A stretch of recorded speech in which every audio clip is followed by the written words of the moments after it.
दोस्तों, स्वागत है एक बार फिर से आप सभी लोगों का मेरे आज के इस सेशन में। और आज के इस वीडियो में मैं आप लोगों को बताने वाला हूँ समास के बारे में, जो कि हिंदी का एक चैप्टर है।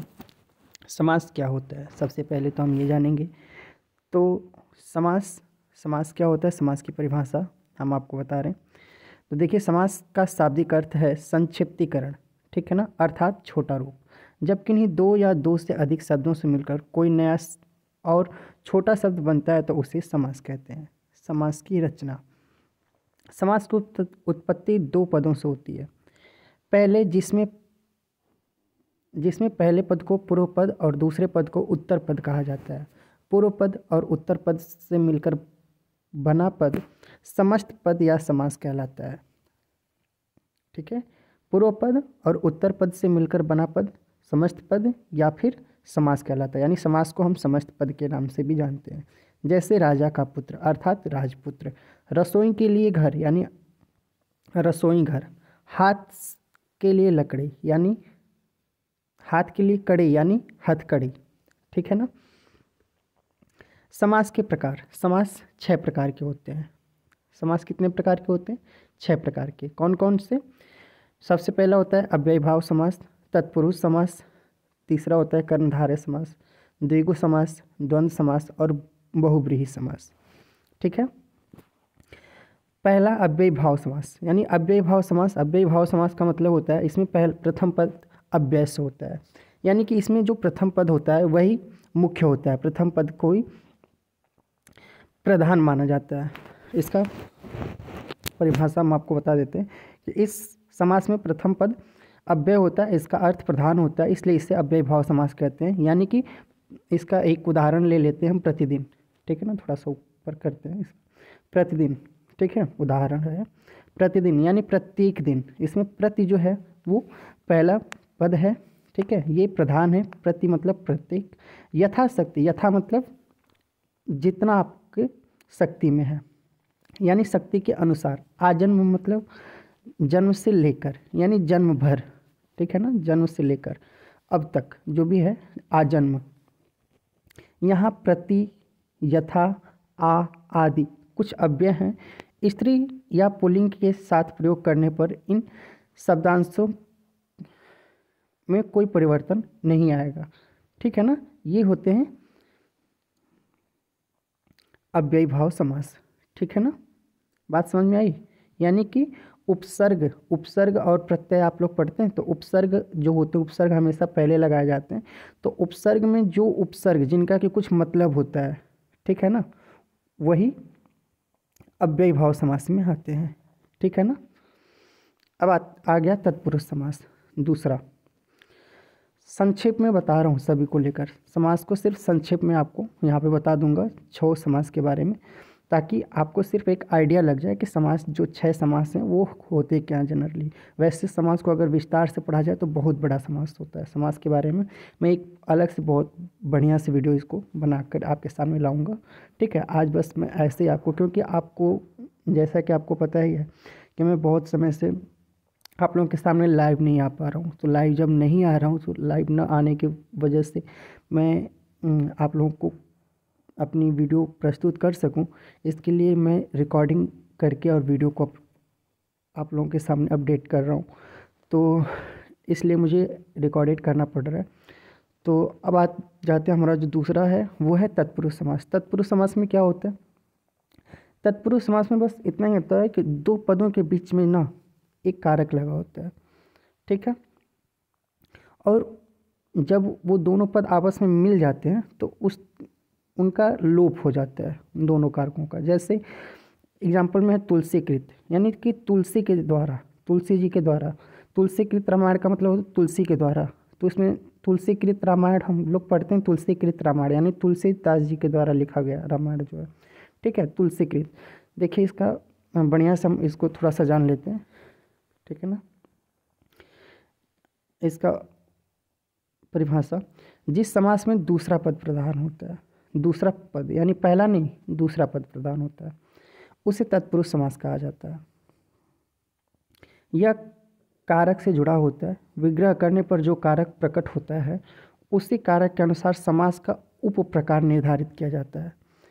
इस समास में दो पदों के बीच कारक को चिन्हित करने वाले शब्द का लोप हो जाता है, इसलिए इसे तत्पुरुष समास कहा जाता है। एग्जाम्पल में पहला वाला देखते हैं। तुलसी द्वारा कृत यानी तुलसीकृत, राजा का महल यानी राजमहल, देश के लिए भक्ति यानी देशभक्ति, सर से आहत यानी सराहत, ठीक है, राह के लिए खर्च यानी राह खर्च। इस प्रकार से ये हो गया तत्पुरुष समास। अब दिया गया है कि तत्पुरुष समास के 8 प्रकार होते हैं, लेकिन समास विग्रह के कारण कर्ता और संबोधन को हटाकर इसे 6 में ही विभक्त किया जाता है, ठीक है ना। तत्पुरुष समास के 8 प्रकार होते हैं। जो कारक हम लोग पढ़ते हैं ना, कारक, तो कारक जो 8 प्रकार के होते हैं, वही 8 प्रकार जो कारक होते हैं वो तत्पुरुष समास के ही कारक होते हैं, ठीक है ना। कर्ता ने कर्म को करण से संप्रदान के लिए आपादान से अलग होने में संबंध काके के रारी रे ने नानी ने, ठीक है ना। फिर संबंध अधिकरण में पर, ठीक है ना। संबोधन भू है अरे भू, तो वही कारक जो होते हैं, तो कारक में कर्ता और संबोधन को हटा करके 2 जब हट जाते हैं तो 6 जो बचते हैं, वही जो 6 हैं उनको तत्पुरुष समास में यहाँ पे ला दिया गया है। तो तत्पुरुष समास के 8 प्रकार होते हैं, लेकिन समास विग्रह के कारण, किसके कारण यहाँ पे थोड़ा सा ध्यान दीजिए। समास विग्रह के कारण कर्ता और संबोधन को हटाकर इसे 6 प्रकार में विभक्त किया जाता है। समास विग्रह जब हम करते हैं तो सिर्फ 6 प्रकार से हो पाता है। सबसे पहला होता है कर्म तत्पुरुष। तो कर्ता ने, अब कर्ता वाला तो छोड़ दिया गया, अब कर्म को, तो जब कर्म में क्या छुपा होता है, को छुपा होता है ना। जब कारक हम पढ़ते हैं तो कारक, अगर आपने कारक नहीं पढ़ा है तो चलिए इसके बाद हम कारक का एक वीडियो बना दे रहा हूँ, ठीक है ना। उसका लिंक मैं डिस्क्रिप्शन में दे दूंगा आपको, आप कारक देख लीजिएगा एक बार, ठीक है। जहाँ 2 पदों के बीच कर्म कारक छुपा होता है उसे कर्म तत्पुरुष कहते हैं। यानी रथ चालक यानी रथ को चलाने वाला, माखन चोर यानी माखन को चुराने वाला, जनप्रिय यानी जनता को प्रिय, तो हो गया कर्म को, ठीक है। करण से यानी इसमें से आएगा, कर्ता ने कर्म को करण से, ठीक है। अब यहाँ पे जो से का मतलब होता है उसके द्वारा, ठीक है। जहाँ 2 पदों के बीच करण कारक का बोध होता है, ठीक है, उसे तत्पुरुष समास कहते हैं। उसमें करण कारक का चिन्ह के द्वारा और से होता है, यानी स्वयं रचित, यानी स्वयं से रचित, स्वयं द्वारा रचित, शोकग्रस्त यानी शोक से ग्रस्त, यानी शोक द्वारा ग्रस्त है वो, ठीक है, शोक से ग्रस्त। संप्रदान से यानी संप्रदान के लिए होता है। इसमें 2 पद के बीच संप्रदान कारक छिपा होता है और इसके बीच में के लिए आता है, यानी विद्यालय यानी विद्या का घर, ठीक है, यानी विद्या के लिए घर। सभा भवन यानी सभा के लिए भवन। अपादान, अब अपादान में भी से आता है, लेकिन इसमें अलग होने की भावना आती है, ठीक है ना। जैसे अपादान तत्पुरुष समास 2 पद, इसमें भी अब समझ में आ रहा है ना कि अपादान तत्पुरुष समास 2 पदों के बीच में अपादान कारक चिन्ह से विभक्ति के संदर्भ में या अलग होने पर छिपा होता है। जैसे कामचोर यानी काम से जी चुराने वाला, दुरागत दूर से आगत यानी दूर से आने वाला, रण विमुख यानी रण से विमुख। संबंध तत्पुरुष समास यानी संबंध का मतलब उसमें परस्पर क्या होता है, संबंध छुपा होता है। उत्तर और पूर्व पद, उत्तर मतलब पहला पद, पूर्व मतलब पहला पद, उत्तर मतलब बाद का पद। तो उत्तर और पूर्व पद के बीच संबंध कारक के चिन्हों जैसे कि का, की, के, रा, री, रे, नानी, ने आदि के छुपे होने का संबंध तत्पुरुष समास होता है। गंगा जल यानी गंगा का जल, ठीक है ना। राजमहल राजा का महल, ठीक है। तो ऐसे आप इनको बता सकते हैं। अधिकरण, ठीक है, अधिकरण तत्पुरुष में 2 पदों के बीच अधिकरण कारक छुपा होता है। अधिकरण कारक का चिन्ह या विभक्ति में पर होता है। जैसे कार्यकुशल, कार्य में कुशल, वनवास, वन में वास, कर्मधारय। अब ये आपका तीसरा समास आ गया, कर्मधारय समास, ठीक है ना। जिस समास में उत्तर पद प्रधान होता है और शब्द विशेषण विशेष और उपमेय उपमान से जुड़कर बनते हैं, यानी उपमेय में उपमान की संभावना व्यक्त करी जाती है, कर्मधारय समास होते हैं। यानी चरण कमल, यानी कि इसमें जो उत्तर पद होता है वो प्रधान होता है। बात समझ में आ रही है? उत्तर पद यानी इसमें जो दूसरा पद होता है वो प्रधान होता है। अव्ययी भाव समास में क्या था, प्रथम पद प्रधान था। जैसे प्रतिदिन, तो प्रति मतलब प्रत्येक और दिन मतलब दिन, प्रतिदिन। यथाशक्ति यानी शक्ति के अनुसार, ठीक है, हम लोग ऐसे पढ़ रहे थे। ऐसे इसमें चरण कमल यानी कि जो चरण है वो कमल के समान है। नील गगन यानी कि नीला है गगन जो। चंद्रमुख मतलब कि चंद्रमा के जैसा मुख। तो इसमें जो उत्तर पद है यानी कि दूसरा पद जो है उसमें वो उसकी विशेषता होती है, ठीक है। उसको हम क्या कहते हैं, कर्मधारय समास। कर्मधारय समास के भी 4 भेद होते हैं। कौन कौन से? विशेषण पूर्व पद, विशेष्य पूर्व पद, विशेषणोभय पद और विशेष्योभय पद, ठीक है ना। खासकर इनका कोई खास महत्व नहीं है, इनके बारे में भी मैं आपको आने वाली वीडियो में बताऊंगा। अब आते हैं अगला, हमारा चौथा जो समास होता है वो होता है द्विगु समास, ठीक है। द्विगु समास में क्या होता है, प्रथम पद जो होता है, प्रथम पद हमेशा संख्यावाचक होता है, ठीक है। अब यहाँ पे जान लीजिए, द्विगु समास, द्वंद्व समास और बहुव्रीहि समास। यहाँ पे द्विगु समास, द्वंद्व समास और बहुव्रीहि समास। यहाँ पे द्विगु समास और बहुव्रीहि समास, इन दोनों को अगर आप जान लेंगे तो बहुत अच्छी बात हो जाएगी। अब जैसे मैं आपको बोल देता हूँ, द्विगु समास में उत्तर पद प्रधान होता है, ठीक है। त्रिलोक, त्रिलोक का मतलब क्या होता है, पूर्व पद संख्यावाचक होता है। तो पूर्व पद त्रिलोक अगर मैंने आपको बोला तो यानी तीनों लोकों का समाहार, यानी तीनों लोकों का एक में तीनों लोकों का समायुक्ति, ठीक है ना। पंचवटी का मतलब 5 वटों का समूह, समाहार का मतलब समूह होता है। त्रिभुवन मतलब तीनों भुवनों का समूह।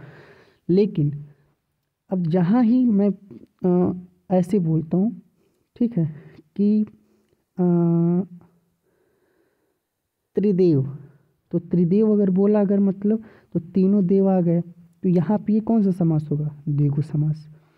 लेकिन अगर मैंने ऐसे बोला कि